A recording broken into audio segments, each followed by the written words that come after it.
Hi there. Welcome to Bourbon Turntable. We are the show that blends the love of music with the love of whiskey. With me tonight, as always, my good friend Drew Crawley. Drew, how are you this evening? Doing great, my friend. How about yourself? I'm doing really well, and I'm about to get a whole lot better because we've got fun whiskeys we're going to try. But even more importantly, we've got a good friend with us, been on the show before, Mr. Chris Tapp, Cold Stairs. Looking forward to having a great conversation with him and trying some whiskeys that I hope that he'll enjoy. But before we get into that, we want to tell you about the Bar Cart Co-op. Bar Cart Co-op is a collection of friends who produce content for the whiskey enthusiast. Distillers Talk with Alan Bishop and Christy Atkinson. Those shows drop every week, and they have conversations with their guests that are distillers from across the nation, really around the world. If you are wanting to know more about how that whiskey that's in your bottle got there and how it got made, that's the show for you. Alan also has a show called One Piece at a Time Distilling Institute. If you're a distiller yourself or you have a geeky question about distillation, you can email Alan. He'll post videos with responses to your question. My Whiskey Den is a show with Pat and Mike every Monday night, 9 o'clock. Be sure to check them out. My Whiskey Den is where craft whiskey is king, and they are a lot of fun. They do some great tastings. They have some wonderful guests, and the folks in the chat are always a lot of fun. And of course, Bourbon Turntable. That is us. And one thing we need to tell you about Bourbon Turntable. Don't forget to like, comment, share, subscribe. Hit that bell notification to find out when new episodes are coming out, which do come out every single Wednesday on all of the services: Spotify, Apple Music, Google, maybe Amazon, definitely YouTube. And always hit that like button, but hit it an odd number of times so then that way it stays as a like. All right. Thank you very much, Mike. We appreciate your contribution to each and every show that we do. Hey, if you can tell, I've got my Cold Stairs autographed hat on, Love it. and I've got the Heavy Shoes LP right here. So I'm all in, Chris. I'm all in, buddy. Appreciate it. Thank you for coming back on with us. We had you on here, I guess maybe 4 months ago or so, and had a great time with you. You've got a new album coming out, so we wanted to have a chance to talk with you about that. But one thing that you told us about when you were on the show last was that you collect Japanese whiskeys. And that was something a little Mhm. different. So tell us a little bit more, or remind us again how you got into Japanese whiskey. I was in Dallas with a good friend of mine that's an avid collector, and we were going around looking for some different stuff that he was hunting, and I just was kind of overwhelmed by how much stuff was out there, and how much niche stuff was out there, and I don't know. I told him if I was going to have something to bring something into the house other than just what's usually here. If I was collecting it all, I'd have to find something that was a small market type thing, so that because there's no way I could catch up to the 700 bottles of whatever he had. So, Right. but as we were walking through, I saw a selection of Japanese whiskey, and I'm a fan of old westerns, and I'm a fan of samurai films, and everything that the Japanese do. They do with a degree of excellence that a lot of countries don't. And so Mhm. I thought, well, man, that's probably if I'm gonna dabble in whiskeys, then that's probably a good one to go at. So yeah. I usually drink Suntory if I have a drink, and but I love trying all the different ones. Yeah. So what we're trying with Chris tonight is this Kaiyo cask strength whiskey. It is one thing that's a little different about this is a lot of Japanese whiskeys are finished in a Mizunara cask. This is aged its entire life in those casks, so that's a little different. There are some specific notes that you get out of that type of oak, and I won't spoil the tasting on it, but we can talk about what you guys think of it and what kind of taste you get out of it.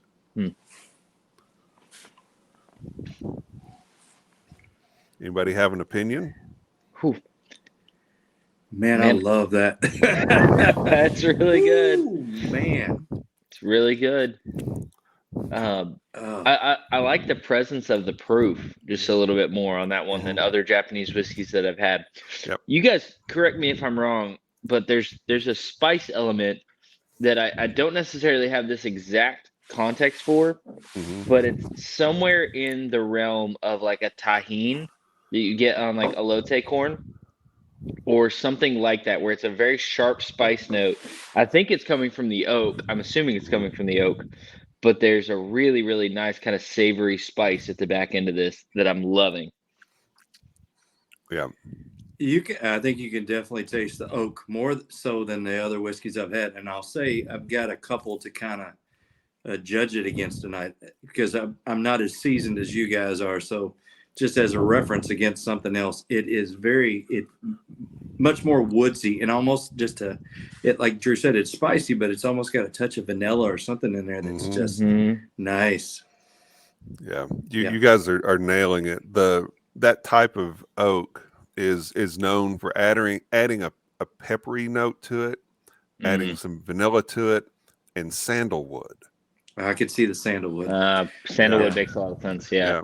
And I think this has some chocolate in it too. Yeah. I could taste that too. My wife has a candle company, and she uses sandalwood in a lot of the different candles, and so I knew there was something familiar in there. This is really good, actually. Yeah.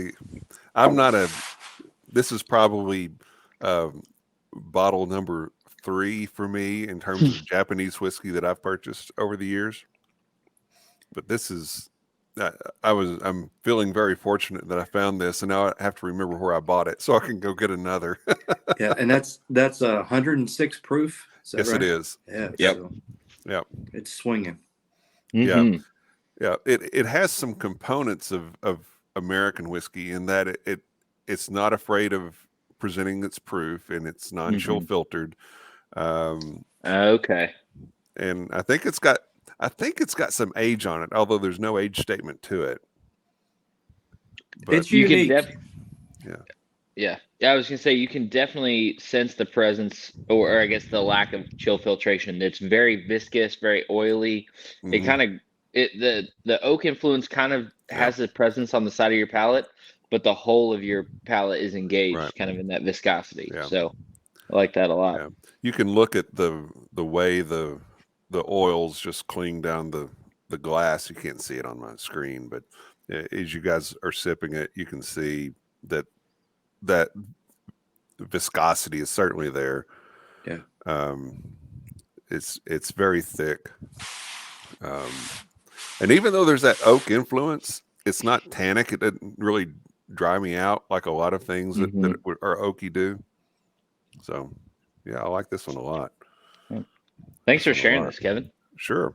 Well, we've got one more we'll try here in just a little bit. But before we're going to really do a deep dive with Chris on the new album. But as we're doing that, Chris, tell everybody where they can get it and when they can get it. Yeah, March 10th. So a little bit less than a month away. It'll be available anywhere and everywhere that you do digital streaming or you buy digital music. And then it's also in all the record stores and anywhere that carries vinyl and CDs these days. So available worldwide. The first pressing of this one is really cool. It's got a poster on the inside of the band, all the lyrics, and then it's a burgundy vinyl that came out really well. Very nice. Very nice. Well, very cool. Looking forward to that, most definitely. So March 10th, we'll remind everybody again, and as we get to it, we'll be posting certainly things on our social media to remind folks to be sure to check that out. Right now, there are several singles that are out already, but we'll get into more on that in just a second. But what I want to talk about right now is the band playing live, because I think I've seen you guys now 3 times, and I think Drew's seen you once, and we're both planning to be down in Nashville on March 10th for the album release show. Yeah, that's going to be a fun one. Yeah, with Dirty Streets, who I saw just a couple weeks ago here in Louisville. So they were a fantastic band in their own right. But good band. Yeah. So, but Drew, this was you first saw them in Evansville, I guess maybe a month ago. Yeah. What were your impressions? Because you and I had a long conversation about it on the drive home. Yeah, I was gonna say. So the word that you've always used to describe that band to me is fierce, and I was like, okay, we'll see. Not in a skeptical way of the cold stares, in a skeptical way of that's a pretty big word. So you guys came out, and I think from the jump, I was impressed with the level of energy, especially coming between you and the bassist, Chris, and the way that you guys play off of each other. The other thing that I was super kind of compelled by or struck me as different was the use of different guitars and the way that you were utilizing the unique tones and kind of ranges of those instruments to play up what you were trying to do. So I was just incredibly impressed by your energy, incredibly impressed,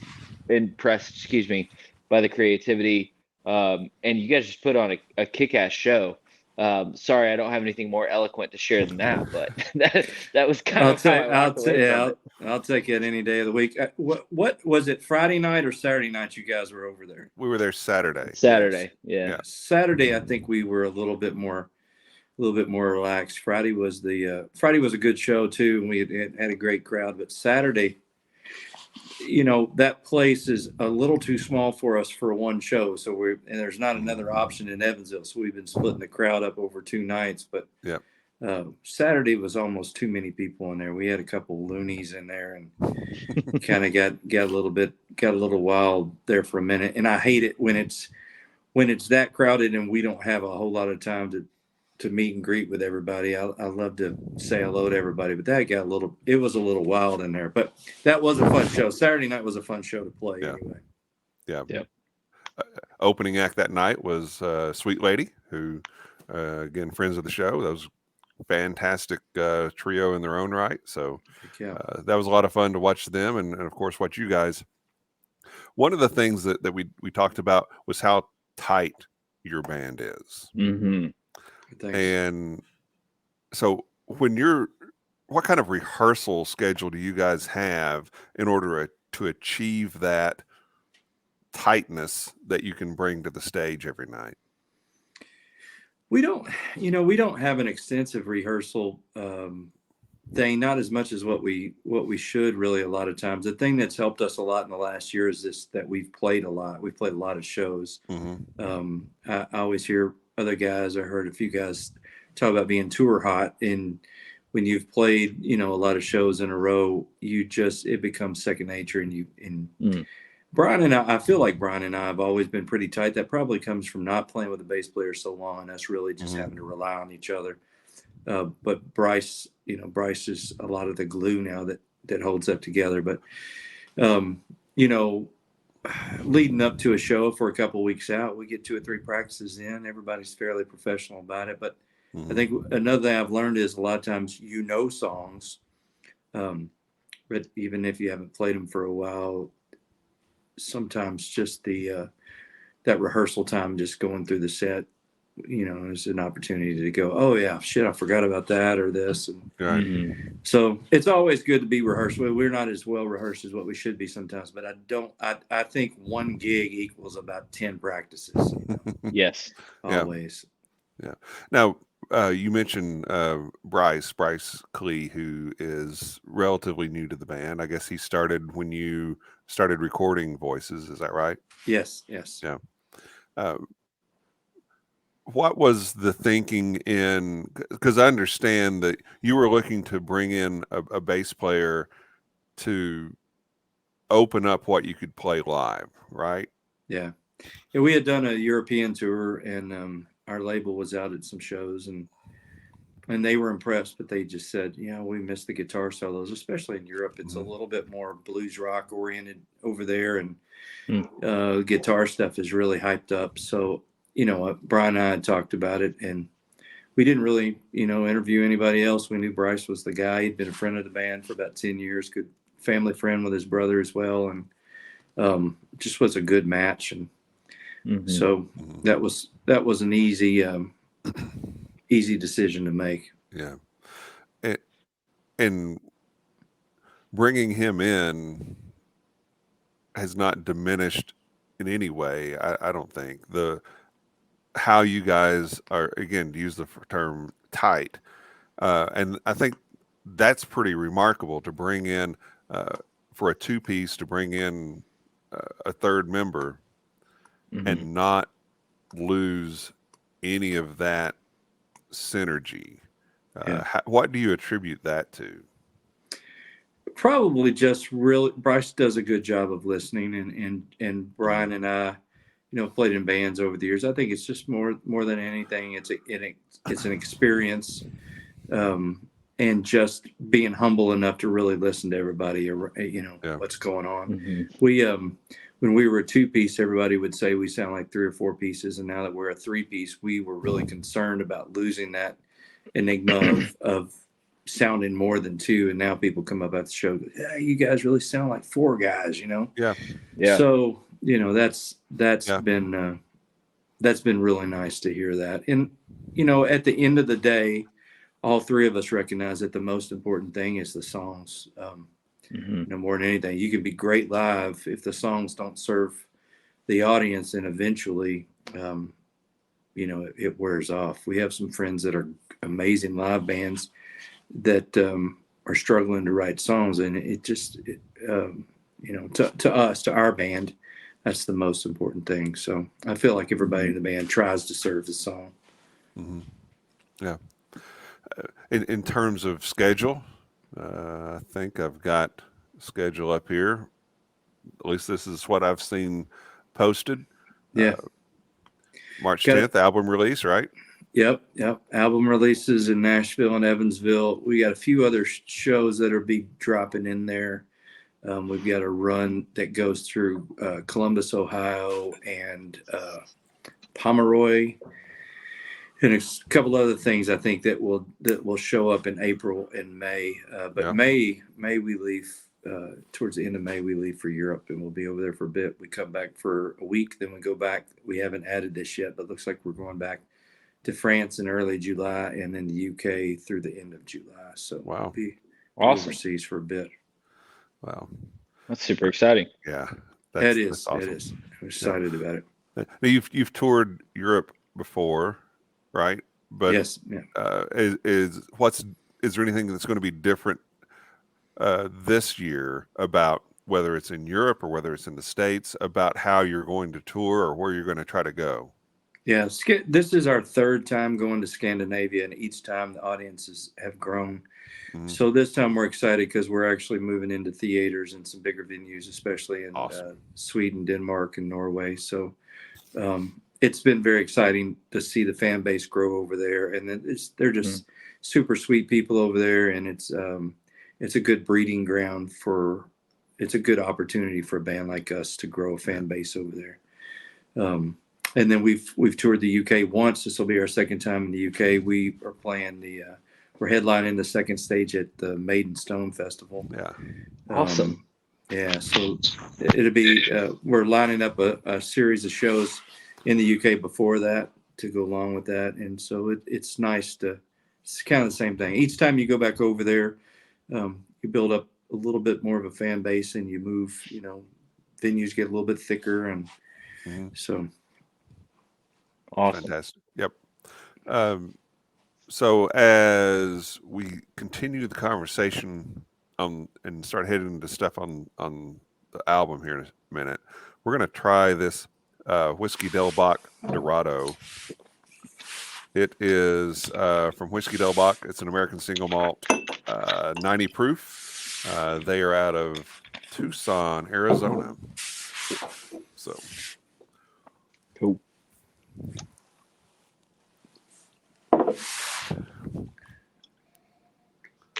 It's good too. These two are very different. Yes. Ooh. Yeah. So the last one had some heat presence to it in terms Mhm. of the nose. This one has more of the smoke presence, Yep. Yes. which I tend to gravitate towards more, at least on the nose. Yep. This is a mesquite smoked single malt. Yeah, So- it's definitely smoky, and it definitely immediately tastes southwestern, right? Right. And Yeah. that was the got goal. that vibe. Yeah. Right. That was the goal. So where Scotch might be peated malt, this is mesquite smoked malt. Hmm. So Yeah. Yeah, it like you were saying, Chris, it sort of gives it a sense of place. You immediately think Southwest United States on this. Yeah. Huh. Yep. That's pretty different. I don't know. Kevin, have we tried another mesquite smoke single malt on the show? At least in the last little bit? no. I don't You may think we have. I may have had you try this once when you were at the house, but Yeah, this is not my first time having this, but yeah. this is just But very it is unique for what we've had on the show. it evokes thoughts of sitting around a campfire. Mm-hmm. For sure. And yeah, I think that it's very true to their location, their geographic location. So Yeah. Nice variation from the Japanese whiskey. Where the Japanese whiskey was woody and sweet, mhm. this one is smoky and spicy to me. Not as Mhm. sweet, but it's got all the smoke to it. Yeah, it's fun stuff. So you talked about being a fan of westerns. What are some of your favorites, and what are some things that you some westerns that you may think are a little underrated that people should give a try? Man, the good thing about westerns is it's just amazing how many western films were made. Mm-hmm. You know, from the 40s, like from my period, my favorite western films are between 1950 and 1969. I think it gets quite a bit different past 69 when you get into there's only a few past between 69, let's say between 70 and 80. There's only a few that I really, really like. Butch Cassidy and the Sundance Kid being one. But all of a sudden, once you get in the 70s, you get that soft filter look, you know, and it's just a different kind of Western film in general in that decade. But between 50 and 69, there's so many great Westerns. Yeah. Every time I think I've literally seen hundreds of them, and every once a week I'll sit down in front of the television whenever I need to zone out, and I find something I haven't seen before. So yeah. So does that mean not a fan of films like Tombstone or Unforgiven or Pale Rider? No. I love those, but you're past 1980 on those. Yeah. I think I'm not for sure when Pale Rider was, but I'm assuming that's probably pretty close to the 80s. Unforgiven is an absolute masterpiece. Yeah. Yes. In every way, and you know, everybody and all the actors in that movie. It's just how do you get a better casting than that? And same with Tombstone. All those movies that grouping that came out where you have Tombstone. You have Wyatt Earp with Kevin Costner, Unforgiven. All that grouping right there was a nice renaissance. Yeah. Really, to me, that looked back at 55 through 65 in the way that it was set up, and a little bit of the anti-hero in some of those. But I love those films. Yeah. Now there's a lot of your music that takes that tells a story that's set in the Old West. So is that did one inspire the other, or how did that come about? I think early on when I first started writing, by about the time that we got to Mountain, about the time that I started writing for the second record, I kind of looked around and first of all, I wanted to write something honest, and honest not meaning that it's something that happened to me a week ago, but something that I honestly like and love, and Mhm. it's honestly a part of who I am. But I looked around that time, and some of the other bands, I just thought, how do I differentiate my writing from these other guys? And it's not like a lot of blues bands set out to be also Western inspired blues bands, although you have an immense amount of great blues music that's come from the West and the Southwest, especially everybody from Lightning Hopkins, Stevie Ray Vaughan and Jimmy Vaughan, and all the guys from Texas. So to me, it just made sense. But I also was a huge fan of story songs in general, whether from Johnny Cash, Marty Robbins, everybody. And so I just tried to kind of mix those two things together, and it ended up working really well for us. Yeah. The Old West is one of the themes that kind of strings through the album history, the discography of your band. But there are also themes like fate and faith, heartbreak. Not a lot of happy-go-lucky songs. So, I give Drew a hard time because everything he writes is a sad country song. Fair. But those are all very strong themes in your music, I think. Is that a fair statement? Yeah. Again, you write what you know. I wonder sometimes if there's not more people that's had a broken heart that versus people that are super happy in a relationship they're in. It's I think it's something, especially when it's time when you really want to hear something music wise, when you turn on that. Sometimes for me, it's always been sometimes more of a relief than a joy thing or a happy thing. But on the new record, The Joy's on there. That's kind of the first happy song that we did. When I first started writing songs, I was in 2nd and 3rd grade, and I would take songs that were on the radio and just rewrite the lyrics and then give them to girls in the class, and they were all Rick Springfield or whatever was 38 Special, whatever I was hearing on the radio. And but I've been through a divorce. Brian's been through a couple divorces, and we had a little bit of dark stuff in our past. And the other thing is after going through some of the things that we have and that I have in my life, I feel like that the more that you can convey out to other people that you're not alone in these situations. And right. I always feel like that's kind of that's the Lord's work there. So yeah, I would just agree with that 100%. I think there's music that I appreciate from a creative standpoint, and there's music that I appreciate because I feel seen or understood by the songwriter. And just that kind of taking away the stigma of loneliness in going through a divorce or a period of addiction or a period of struggle or whatever it is, that I feel like in some ways resonates more deeply with the human experience. Not to take away from the people that are super happy and their life is good, because we love those and we need those, but we want some of those everybody to be things like that. Yeah. Right.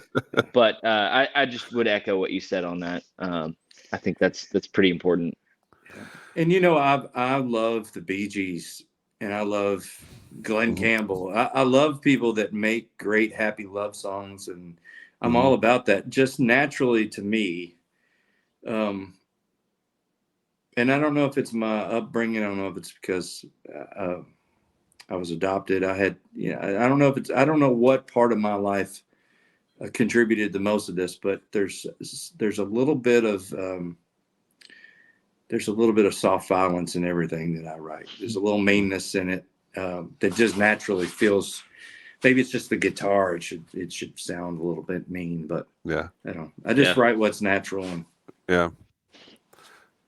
Well, you mentioned the song "The Joy," and when you go back to the first album, "Cold Wet Night and a Howling Wind," and you see songs on there like "Red Letter Blues" and "Carousel." I mean, there's some anger, there's some hurt in those songs, and then you see where you've got a song like The Joy on the new album, Voices.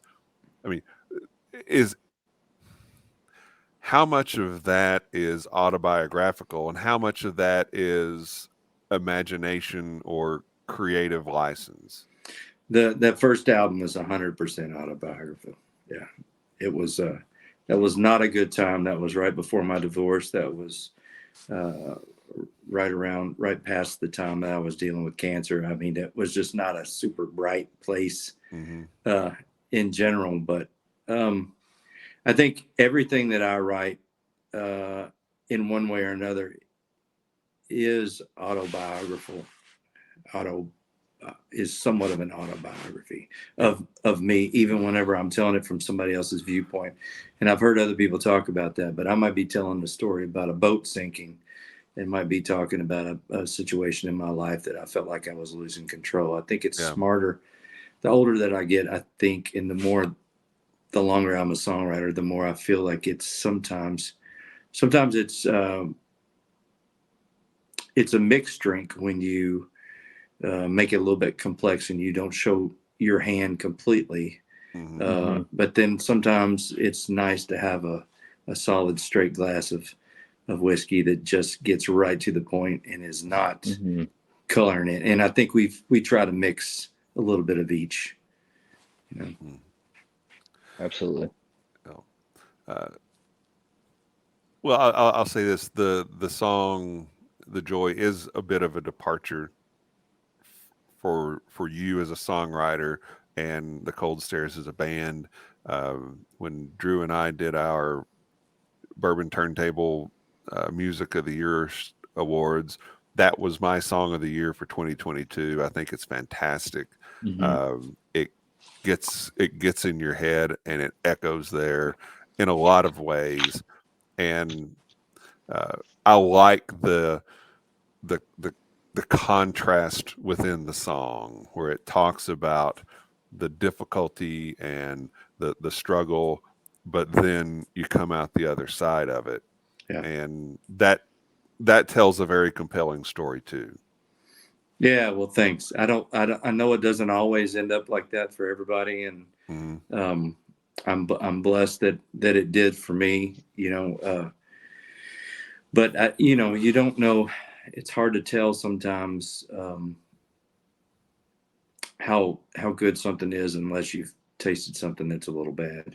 Right. And I was really young when I got married the first time, and the advice that I give my kids now is, I just don't think you're the same person at 25 that you are at 18. And, there's no rush. Give yourself some time to figure out who you are and who you really want to be around.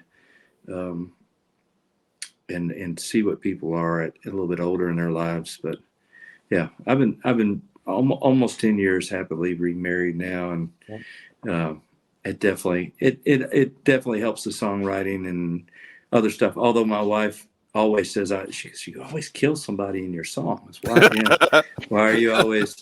Why somebody always got to die in the song? So I snuck this new one in. There was actually another song called Universe that we were really happy with that we cut that didn't make the record.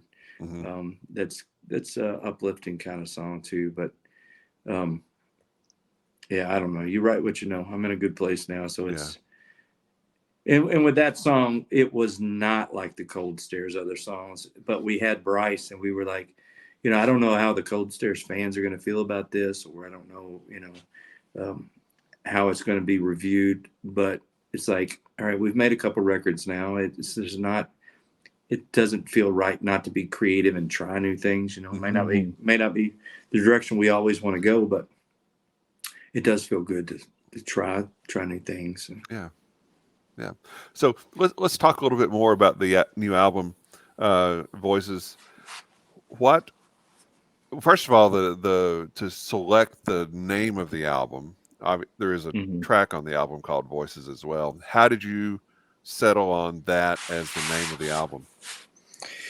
Even before I had written any of the songs, I had that title in my head, and my wife was like, you don't that's not the title. You didn't get, you haven't even written the song. I'm like, oh, and we kind of went through some other titles to try to not use that title. And there were some other things that came out that in the advertising world that was centered around voices that wasn't my interpretation of what I was going for with voices. And everybody kept saying, oh, you're going to change it now because this, this is out or that's out. But to me, it was just about, we've made 3 or 4 records with a voice, with a similarity. And we were I wanted to do something different with Bryson. And, it was just about giving the band another voice and trying some different voices to see what worked and what didn't, and not being afraid to, conquer some new ground. I played keyboard on the new record. We did some other things that, and I do think, I feel like, not to be too political or too physical, psychological about what everybody's thinking, but it does seem like today that there's a lot of voices and a lot of noise, but it does seem like everybody's either shoved into one corner or another, and having to have this voice or that voice. There's no middle ground. You're either this way or you're that way. And I think it's sad, because I think the beauty of humanity and people in general is just everybody really has their own story, and everybody should have their own voice. And, so I had all that in my head. And of course, Voices, the song itself, was more about, bad relationships, but I had the title, and, that's kind of where it came from. But there, as you listen through the album, there are different voices, so to speak, that are speaking in the album. Some of it's bad relationships, some of it is a sense of coming to terms with one's own sinful nature, or coming to terms with depressing situations, or hearing the voice of a joyful relationship. So I thought the title of the album fit. I didn't necessarily think that it fit that song, but the album certainly fit. Sure. Yeah. I kind of thought the same thing. And I knew that's where the songs were going, that they would be, Heavy Shoes was kind of a record from start to finish. Outside of Dust in My Hands, it's all, it's similar in its, on the 1 to 10 meanness scale, it all rides at about an 8. It's all pretty aggressive. And I knew this record was going to have some soft points and some loud points, and Nothing But the Blues is much different than Sorry I Was Late versus, so hopefully that conveys when people listen to the full record, but it worked in my mind. Definitely. Well, you mentioned, that you played some keys on this next record. Obviously, you guys have added Bryce. What is the practical nature of that for us music nerds as far as recording an album? What else changes with that? What avenues open? What avenues close? What else is different on this record? Yeah, we just said anything's off. All the chains are off. We were going to do whatever we wanted to. We brought in background vocals. We had, some of that stuff we knew we weren't going to do exactly like that live, but we just wanted to not have the confines of thinking that we were good. We knew we were going to be a good band live. We don't have any, not to be non-humble about it, but we're confident in what we do live. So the record, we just wanted to make the most interesting record to us, whether that was me playing keys, played organ on a lot of songs, and background vocals, and some other stuff, just to kind of, again, we've made a few albums before. We didn't want to make the same record again as well. So, you talked about the softer points in some of your songs, and there are some softer songs on really all of your albums. Most of the time, that is acoustic guitar based. On this album, you have one that is keys based, which is kind of different. a song called "Sorry I Was Late." What? Tell us a little bit about that song and about the decision to use keys as opposed to the guitar. I got I knew I was going to play some keys on the new record, not necessarily a keyboard song, but just some keys. And with Bryce coming in, we were thinking about how to incorporate that live. And eventually we'll have Bryce plays keys too. So a lot of times, probably moving forward, you're going to see a little bit of that live. Awesome. But I got a keyboard in, and I plugged it up into Pro Tools, and literally that was just that. I got the sound. I was looking for some sounds, and I got that sound. And when I got that sound, I probably wrote that song. And honestly, I wrote that song in 3 to 5 minutes. It just, that first phrase was kind of there. And I did not write that song for the record. My grandfather dealt with depression all his life, and he ended up taking his own life whenever I was in my 20s. And although that the tragedy of that probably comes through on a lot of the other songs I've written, but I never kind of tackled that in a song by itself. And I had found him that day that happened, and it was life changing for me. Anyway, I sat down, I had him on my mind, and was just thinking about life and death, and the possibility of seeing somebody that you love again after you leave this earth. And I just kind of wrote it as a discussion with him. And I wrote it real quick. And then after I did, I thought, you know what? I really don't give a damn what anybody else thinks these days. And I thought, I'm going to put this on the record. And once I made that decision, I knew it was going to be different. But then again, I thought, well, it's kind of zeppy with these keys, and maybe it'll fit what we're doing. And I didn't know, a lot of people hear that song and have told me that we've hear the record early. Hey man, that's a really good song. I can tell us about a relationship. They don't have any idea of what it's really about. And I'm fine with that being right. It meaning that to everybody differently. But the hardest thing with that was to sing the damn thing. Cause once I wrote it, I have the original recording on my phone, and as I did the lyrics, I sang it into my phone so I wouldn't forget it. And I couldn't get through the second verse without, breaking up. And then when we decided to put it on the record, it took me 2 weeks to get through it. And the vocal take that's on there is not perfect, but it was a one take, and it was the one time that I was able to kind of get through it. I don't know if we'll ever do it live or anything else, but as a songwriter, I felt like me tackling that and singing that would allow me to, if I could do that one, then I could handle just about anything else that I needed to do moving forward. So, sure. And also hope that maybe it would help somebody else that had been through something similar to that. Yeah. No, it's a beautiful song, and extremely well performed and well written. And again, something that's a bit of a departure for the band on this new album. I think it's true to the roots of the band, but it's different. But that's good.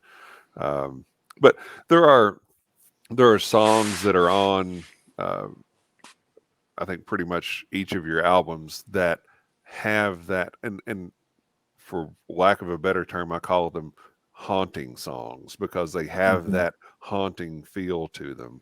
One of them is actually on the new album, is called The Ghost, and it's come out as a single. And I guess the third one on this album, which has also been the most recent single, is Throw That Stone. And to me, Throw That Stone kind of ties the album together in a lot of different ways. It's not necessarily the song that I'll go to every time I'm listening to it, but it's the one that just seems to pull everything together. It kind of glues the individual songs together into an album, if that makes any sense. Oh yeah, yeah. So that song is about not being worthy of judging others, right? Yeah, I was thinking about well, Heavy Shoes. I didn't really do a gospel blues type thing on there, and I felt like I should have. The new record, I knew I wanted to do something like that, but it's like wanting to do something that expresses that viewpoint without, shoving that down anybody's throat, and also putting it in context of something. And I was watching, Seven Men from Now. I forget what it was, an old Western that I was watching. And I just started thinking about the judge and juries back then. They would grab somebody that had been accused of something, and they would string them up in the middle of town. And a lot of times that judge and jury was very quick and fast. And who knows who was on the jury for some of those things. I feel like probably a lot of people were hung or were killed, put to death for things that you definitely wouldn't get. Now you can do all kinds of stuff and not get strung up. So, but anyway, I was just thinking about, how tough that must have been, because those people going out west, the things that they had to endure, and that the way of life that was out there was very hard. And when things are very difficult like that, especially when you're trying to take care of yourself and your family, sometimes you're forced to do things that you normally might not would do, to stay alive, or just, to keep your family alive. So it just made me think, I was just thinking about taking that biblical story of the crowd wanting to stone the lady for what she did, and Jesus comes up and puts a halt to that real quick by saying, whoever's free of sin, go ahead and throw the first one. And I think I'd have a hard time putting somebody to death. Another thing, the older that I get, the more that I look into life, people's lives and stuff, and it's almost anybody that's made a huge mistake, that's one or two wrong turns that they made, or a lot of times you really look at the individual and what the background is, you see something, that really could have happened to almost any of us. So it's just I like the Old West setting for that, because there's a lot of stories in the Old West that are applicable to that. Is it Break My Fall? I mean, that's basically the story that you're talking about, of being wrongly accused and ready to be strung up. Somehow that keeps coming up. I feel like I'm subliminally trying to vindicate myself from something somebody has said at some point. But that's another one. I had a little bit of I had that story. A lot of these, especially when it's a Southern Gothic thing, or if it's a Western thing, I have a movie in my head of what the song looks like. And a lot of the mainstream Westerns, the good guy always wins in the end.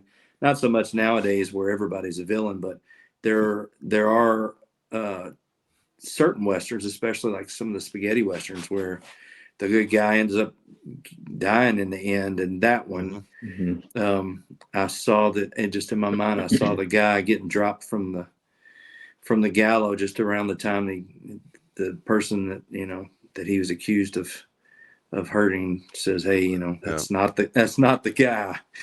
So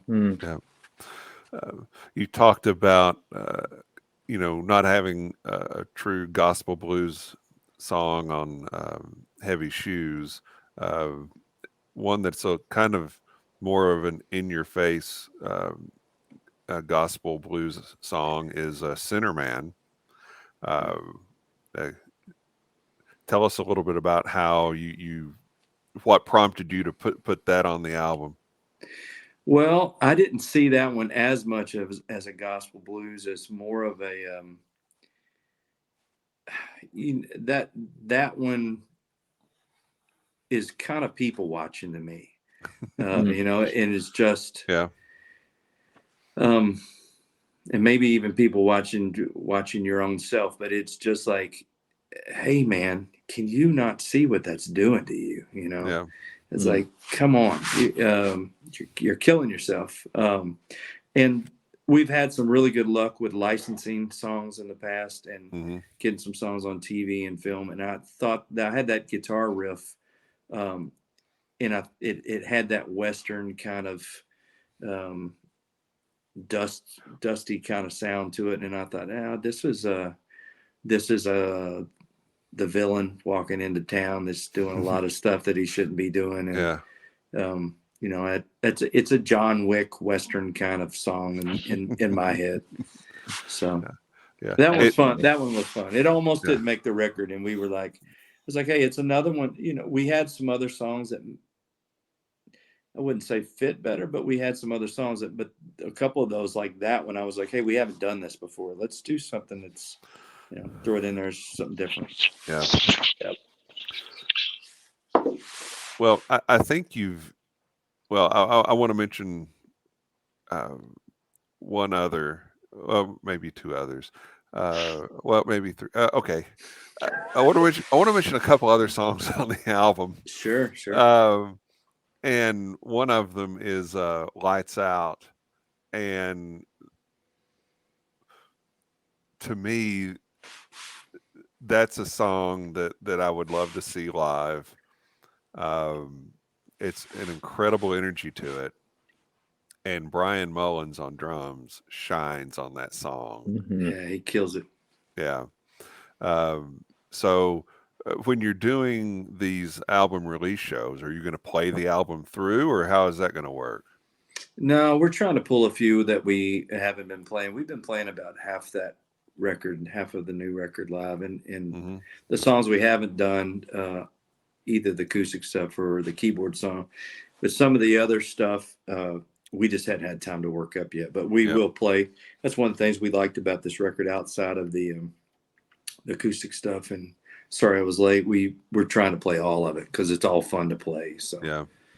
But yeah, we were playing Lights Out for a while. We've got to go through that. We will probably play it in Nashville when we do that. And that one was a fun song to write and to record both. Yeah. That comes through. It really does. I think. Waiting on the Rain is one that you have done live. Yeah. That has a bit of a metal ballad feel to it, I think. And I don't know if you're familiar with the Res Band. I don't think so. Resurrection Band back in the days, Glenn Kaiser's old band. It kind of hit a little bit of that vibe for me. So if you've not checked out Resurrection Band or Res Band, give them a listen. That sounds familiar. I think I have. Yeah. I have to look back into that. But that is a fantastic song, and it's a hit live as well. Yeah, we felt like it would make a good single. I kind of positioned that. I thought it was like kind of like a heavy Government Mule song.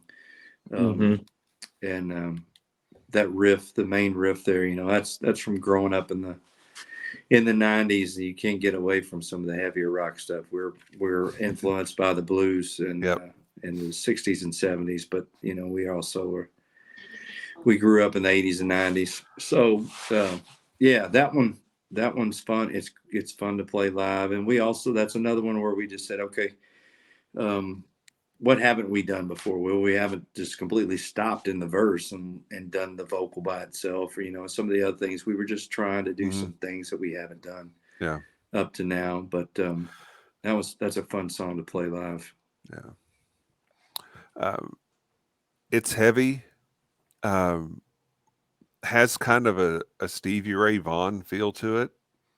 The guitar solo is a little Prince-esque. Yeah, I'll take that. Again, it's a song that's deep in the album, but it's a great deep cut. I mean, I think you got 13 songs here that you could release as singles if you wanted to. I think it's nice talking with it's nice being interviewed with people that have the musical references, that have actually listened to the album and can make those things. That's those two things. The chaotic part of the beginning of that solo is definitely a Prince thing to me. Let's Go Crazy was kind of in my mind on that, so you nailed that. And then I knew I wanted it to be a Strat song, and if it's a Strat song, it's always going to lean a little bit into Stevie Ray. But that song, man, I wrote that. That's another one I just wrote in a couple minutes, and I had an app on my phone that every time I turn on the phone, it would show news, and I was like, good God, it's like everything is so heavy. It's like all these things going on, and I'm not for sure. I had this discussion with my wife sometimes, or with Brian and Bryce. It's like, that I used to work in Hopkinsville, Kentucky, and right outside there's an Amish settlement area, whatever, community. I'm not for sure they listen to the radio or check the news. I don't think that they know anything's going on. And maybe it's not that heavy for people that are living in areas that don't turn into social media all the time, or don't watch Fox and CNN and all this stuff.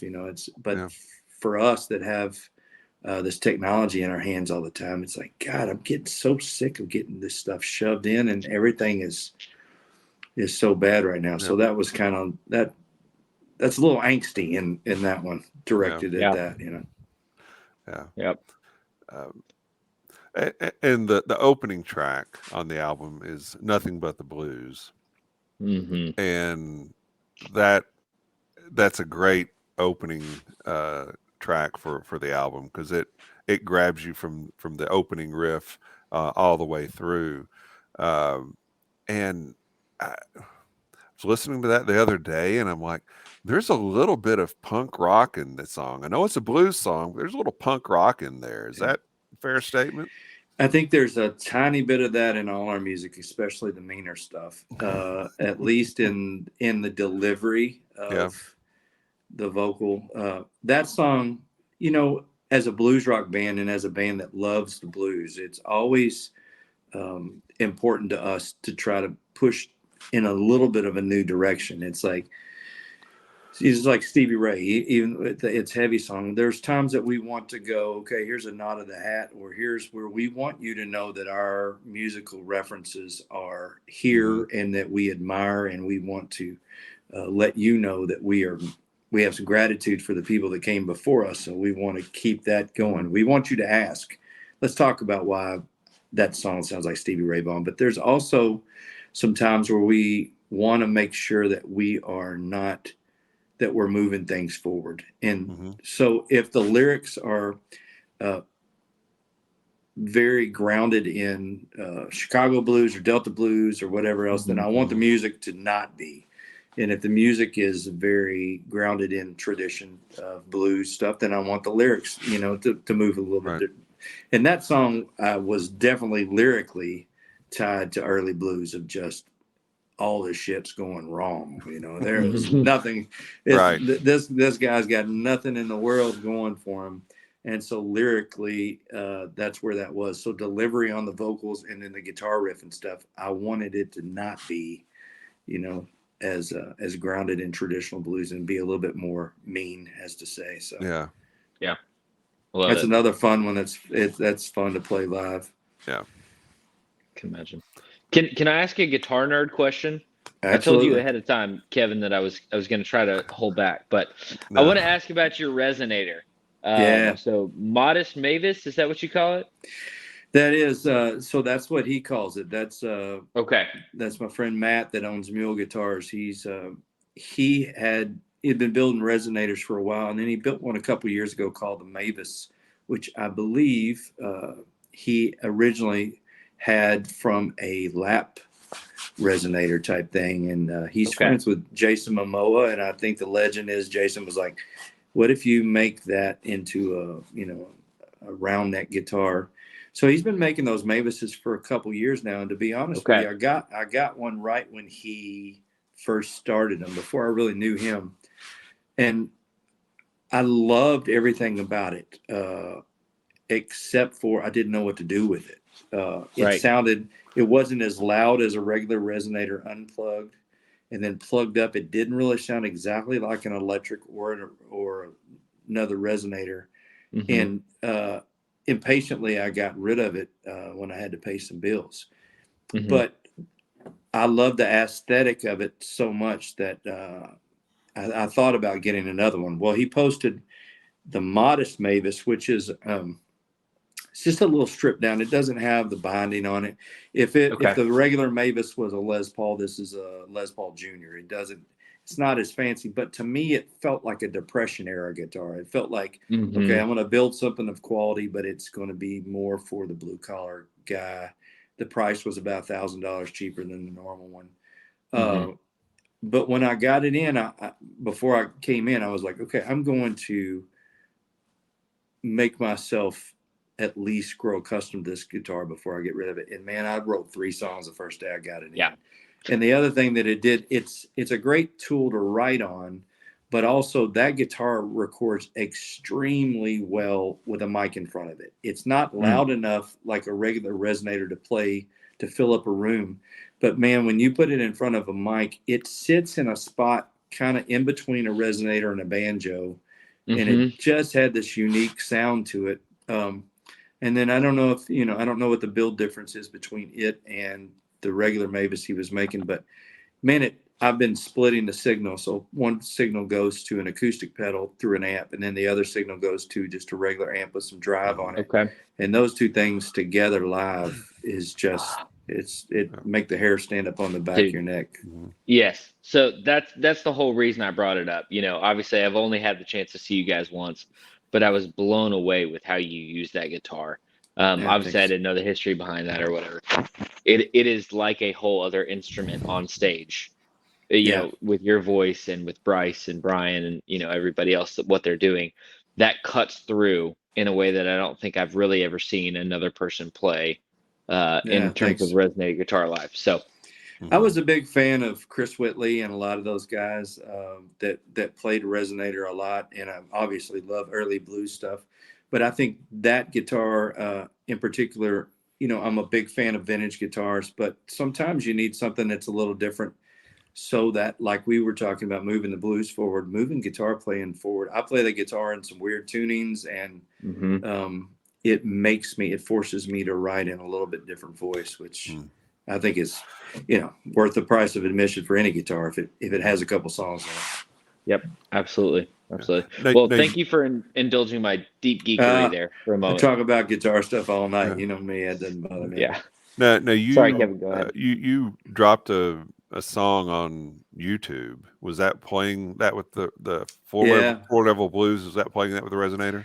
Yeah, that's just the mic in front of the resonator and just banging around. And that's one of the songs I just wrote. When I got it, I wrote 3 or 4 songs like immediately, and I thought I was so happy and excited. I just recorded a couple and threw them up. But then once I threw them up, left them up for a day or two, and then the band version of that with the mule will be on the following record, Voices. So I didn't want to leave it up too long. I was checking the direction and seeing how that felt. It definitely has a Robert Johnson feel to it. Yeah. So it's an old soul. That guitar is an old soul, and I think a lot of the aesthetic that Matt does, when you put on a period suit or a shirt or an old cowboy hat, you feel different, it puts you in a different frame of mind. So yeah. Now you got another guitar. You'd posted about it the other day. I think yesterday you got a new one in that you said had taken a year or more to get built. Yeah, that's a Novo guitar. Those guitars are made in Nashville. I knew I wanted one. I'd had a couple ones that I really liked, and they kind of came in and came out, and they just weren't exactly to my spec as what I really wanted out of one. So I ordered one, and it was there about a year to get one if you build one out the way that you want it. But that's a fun one. I needed something with a mastery. I've got a a guitar by Carlos Lopez that I love. That's got that kind of tremolo on it, but it's a baritone guitar. I wanted one in standard too. So, yeah, I can't quit buying them. I sell one and make some money, and then buy another one. Right. But that guitar is great. It's super light. It's made of pine, so it's about 6 pounds, a little bit over 6 pounds. Oh, wow. It will be one that I'll be using a little bit out on the road. Yeah. And so we've talked a lot about the album Voices, which will be out on March 10th. You can pre-save that on Spotify or Apple Music. So go ahead and do that while you're sitting here listening to the show. But you've already got another album's worth of songs written, right? Yeah, that and then some a little bit. Yeah, we I just feel like it's necessary now in 2023 to put out more music. I feel like when you couldn't record at home, when you had to book a studio, when it cost $50,000 to make a record, you had all those hurdles in front of you. It made sense to put something out once every year and a half. Before social media, before people knew about you in Sweden from Spotify or Japan or Brazil, it made sense to make a record, to tour and get in front of people. And I do think it's still very important to tour. Although, every time we put out a new song, we got 28,000 people that follow us on Spotify alone that get an email that says, "Hey, Cold Stairs have a new song out." And I feel lazy, as a songwriter, if we don't push forward and keep putting music out. So we're discussing that with our label right now, who don't see it exactly the way that I do. And we're going to go ahead and make the record. We're going to make the record in Memphis next month, because you strike while the iron's hot, and these songs are definitely the songs that I'm the proudest of,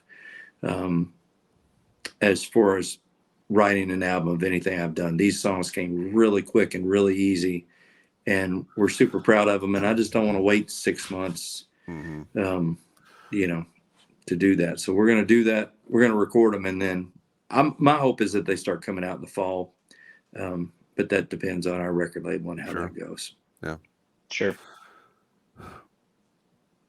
So because one of the songs that you had mentioned would be on the new album, you actually did live when we saw you in Evansville, "Blow Wind Blow." Is that, I remember that correctly?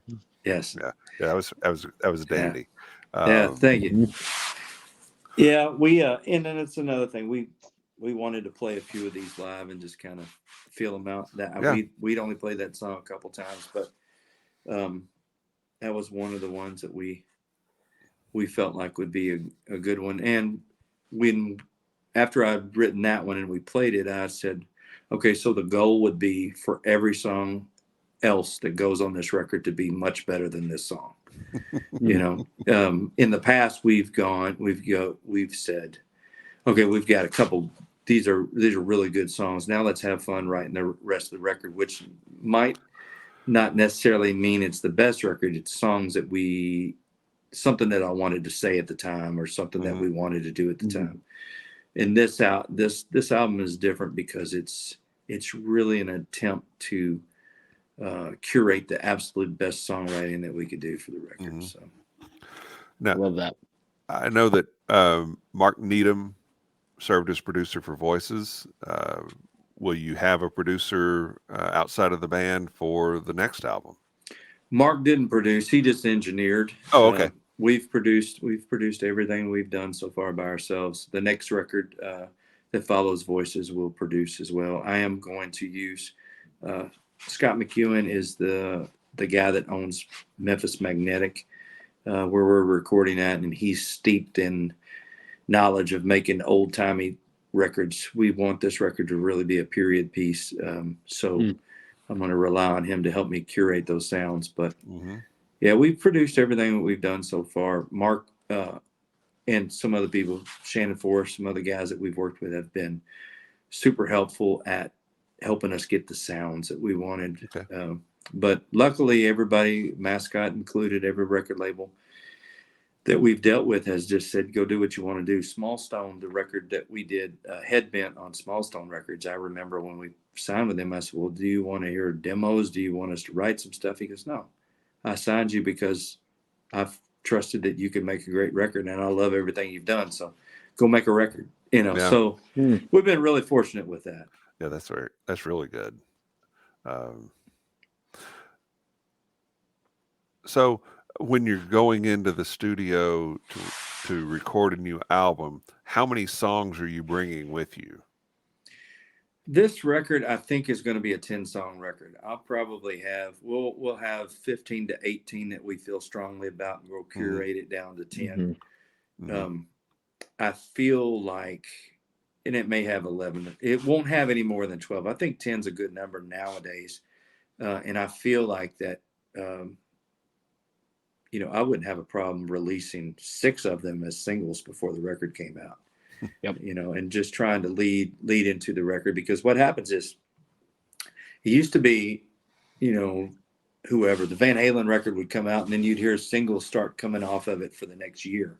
Right. But now singles all come before the record. Once the record comes out, like Voices comes out March 10th, we're not allowed with Spotify. The systems don't allow us to release a single after the fact. You can release it before and pitch it to playlist, but you can't do it afterwards. So it makes sense to keep music coming, and at whatever point that music all falls into a record, and then move on to the next one. Yeah. So do you plan on releasing another single before the album releases on March 10th? No, but we Got No Right comes out with a record as a single. Okay. And we have a studio live version of that will come out on a video. So day of release, that song will go to single, as will the video will drop. Yeah. Awesome. Yeah. Now, when you're recording in studio, are you recording live to tape, or how do you do that? The last couple times it runs through tape and then into Pro Tools. I don't know that it makes a huge amount of difference, but if it's there and doesn't cost any more to run it through tape, then we always like to do that. Yeah. Voices, we just played live in a room, and then I went and sang. I didn't do the vocals live. We recorded everything else live, and then I just went and sang the vocals. Okay. Afterwards, I did a couple solos after the fact, but some of that was, the majority of that thing was live. This next record, I'm not going to do any overdubs. So we're going to play it live in a room in Memphis. I may do vocal overdubs, but I'm not going to do multiple tracks with the guitar. I'm not going to, we've done that before, just to make it thick and fat, and really trying to envision how a band would do the record in 1965 and kind of go for that. I love it.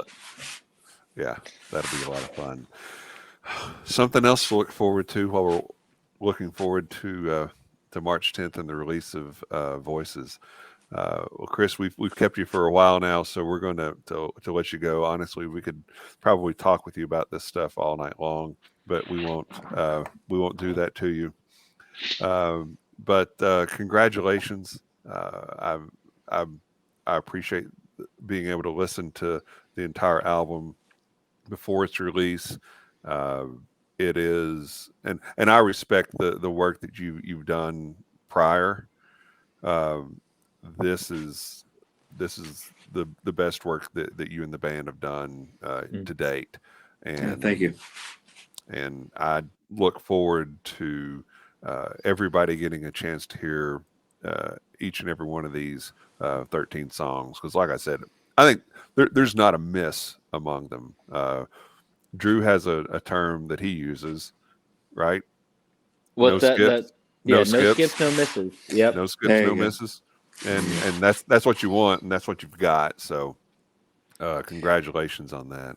Well, I appreciate that very much. Good to meet both of you and have you as friends, and I appreciate the whiskey and the stuff that shows up in the mail. You never get me to turn one of these down whenever I can sample some new libations.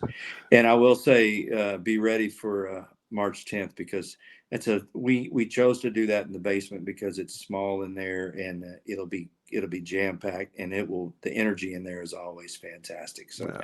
we plan on just blowing that place up. Awesome. Well, I've not been there before. I know that it's kind of legendary in Nashville, so I'm looking forward to It's a blast. to that. Yeah. Yeah. So, all right, before we sign off here, let's talk about where everybody can find you and the band on social media, Chris. It's just / the Cold Stairs, Instagram, YouTube, Twitter, Facebook, and then our website's easy. It's just thecoldstairs.com, and you can link out from everything from there. Yeah. Okay. And Awesome. Drew, how about yourself? Yep, you can find me primarily on Instagram at drew.crawley63. We've got a few dates coming up that we'll be announcing. We've got a single coming out in probably 2 weeks from the time this is being released, and lots of new music. So be honored if you'd follow along and if you'd listen wherever you find your music. Yep. And as for the show, you can watch us on YouTube. Hit that subscribe button while you're there. If you want to listen to the show, we are on your favorite podcast platform, as long as it's Apple, Spotify, or Google. We have a Facebook page where we post all of our shows. We have a Facebook group where we encourage people to go on there. Tell everybody in the group what you're drinking, what you're listening to while you're drinking it. Maybe it's something that people haven't tried before. Maybe it's something they haven't tried in a while, and it'll inspire them to try it again. So we would love to meet you there. Now, we've got some shows coming up. Drew, tell us about the next one. Yes. Next week, we have my friend, Tyler Mert, who is the distillery home place ambassador for Brown-Forman. So he oversees guest experiences at Old Forester, Woodford Reserve, and the Brown-Forman Cooperage. He's a wonderful wealth of knowledge in the distilling industry and a wonderful human being. So very excited to have Tyler on next week and chat with him. Yeah, he's a very talented guy. And we had a great time talking with him when we recorded that show. So until next time, thank you everybody for joining us. Thank you, Chris, for being a guest again. Had a great time with you. And on behalf of Chris, Drew, and myself, cheers, love, and free bird. Cheers. Night, everybody. Thank you, guys.